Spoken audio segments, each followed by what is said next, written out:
In this episode of the Butt Chronicles, we take a look at Beavis and Butt-Head Episode 4, Give Blood. Welcome to Industrial Industries World Radio's The Butt Chronicles.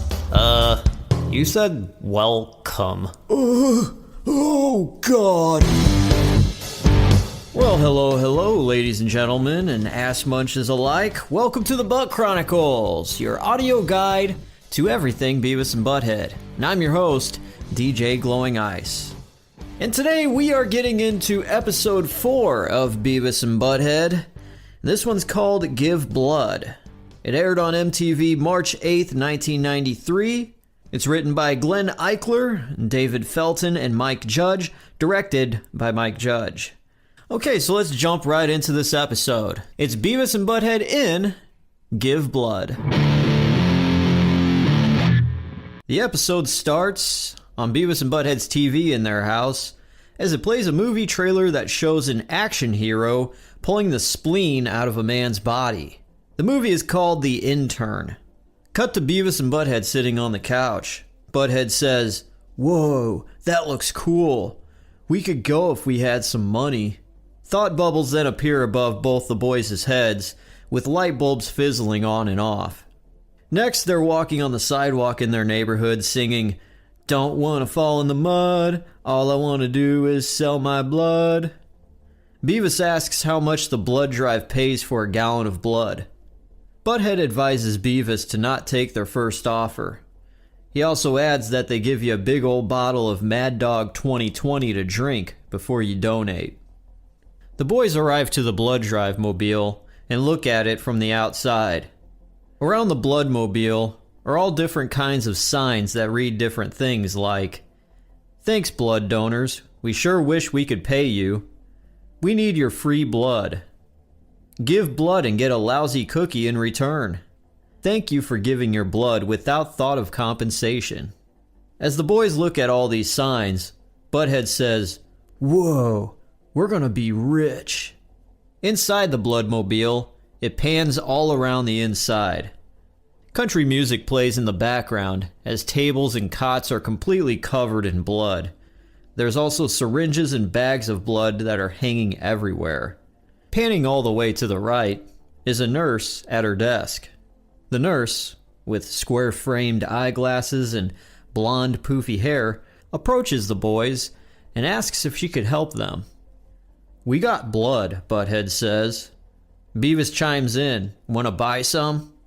The nurse then asks if they're 18 or older. No," says Butt-Head.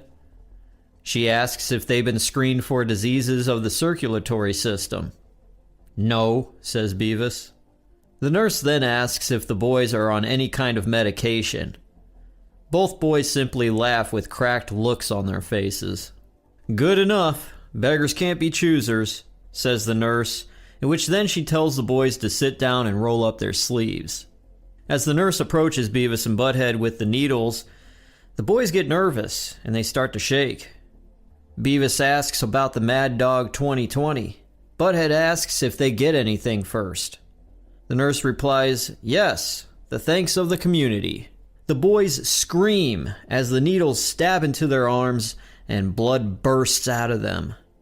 The nurse starts talking to the boys about what to do when the bags start getting full. Then the phone rings, and the nurse gets distracted and leaves to answer the phone. As the bags fill enormously large full of blood from the boys, the nurse at her desk realized that the person that's calling is a dude named Tyler.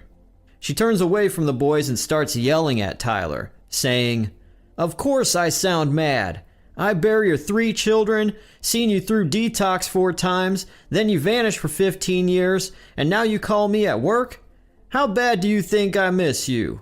Well, guess again. You're the saddest excuse for a..."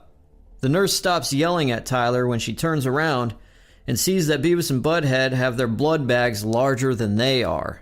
She turns back to the phone real quick and says to Tyler, "I gotta go. Come around 9 and wear that mesh undershirt." Then she hangs up. She runs to the boys, who are now skeleton thin from all of their blood being sucked into the bags. She tells them to forget about the donation for the day and gives them each a Fig Newton. Cut to the shot of the bloodmobile from outside, and the boys walk out, carrying the huge bags of blood over their shoulders. They then collapse onto the ground. Back at home, the boys are sitting on the couch, skinny and drained of blood, as the needles in their arms are still pumping blood out of them. On their TV, it shows another movie trailer for a gory murder film called Bloodbath. Butt-Head laughs and says, "Bloodbath, that sounds cool." He then grabs his big bag of blood and throws it on Beavis, making the bag burst and leaving Beavis completely red and covered in blood. Beavis, dripping with blood, says, "That was cool."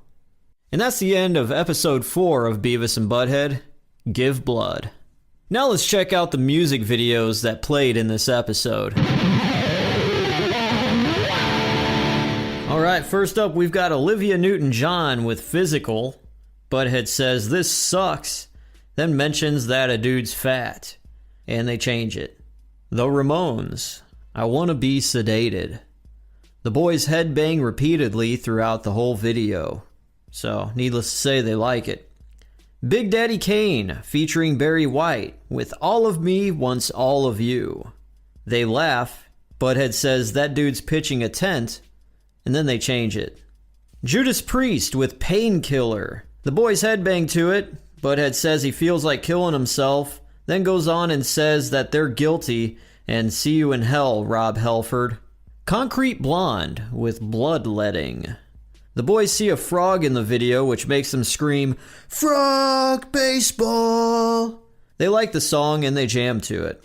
And then we get into airings after the first time, and they have alternate sets of videos. So in these alternate sets, we have Megadeth with "Symphony of Destruction," the Gristle mix.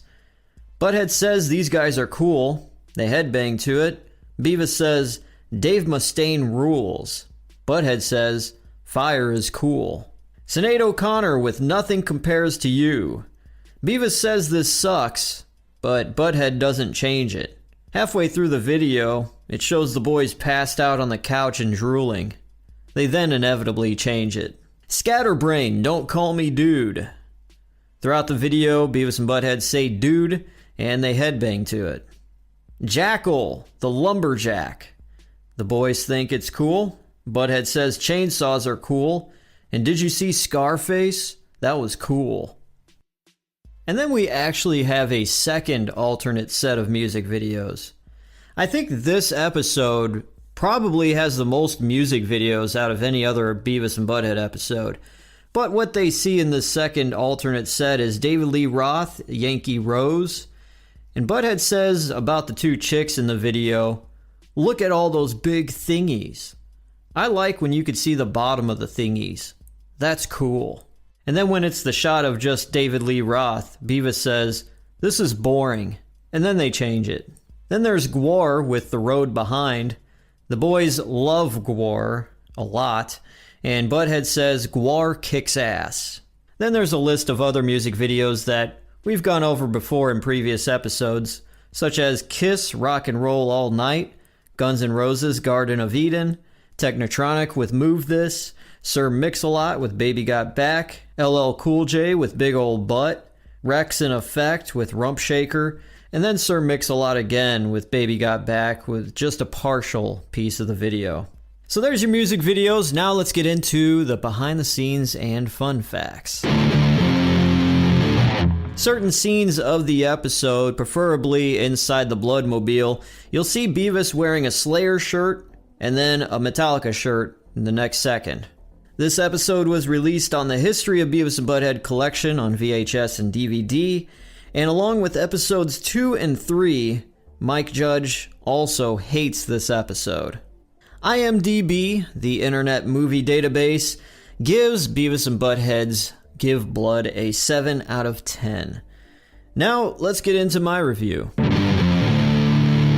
Alright, so we're on episode 4. Episode 3 is the same level of quality of animation. I do like some of the writing in this episode, and the things I liked about it were just like all the things that the signs said, The whole conversation the nurse had with Tyler, it's just classic stuff that I can relate to in my own life. Not me personally, but I've known people that are in those kinds of situations, so it really hits home for me.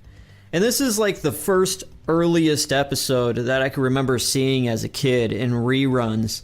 And I just remember the big blood bags above Beavis and Butt-Head, and inside the blood bags there's like added stuff. It's not just blood. You see little bits of bone flipping around inside of it and all that. So needless to say though, this episode still isn't the best Beavis and Butt-Head episode out there.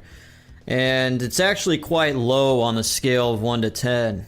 And I'm going to have to give Beavis and Butt-Head Give Blood a 4 out of 10. It's a slight step up from episode 3. I'll give it a 4 out of 10 just because of some of the great lines and great dialogue written in this episode. So there we go. That's Beavis and Butt-Head Give Blood with my review, a 4 out of 10.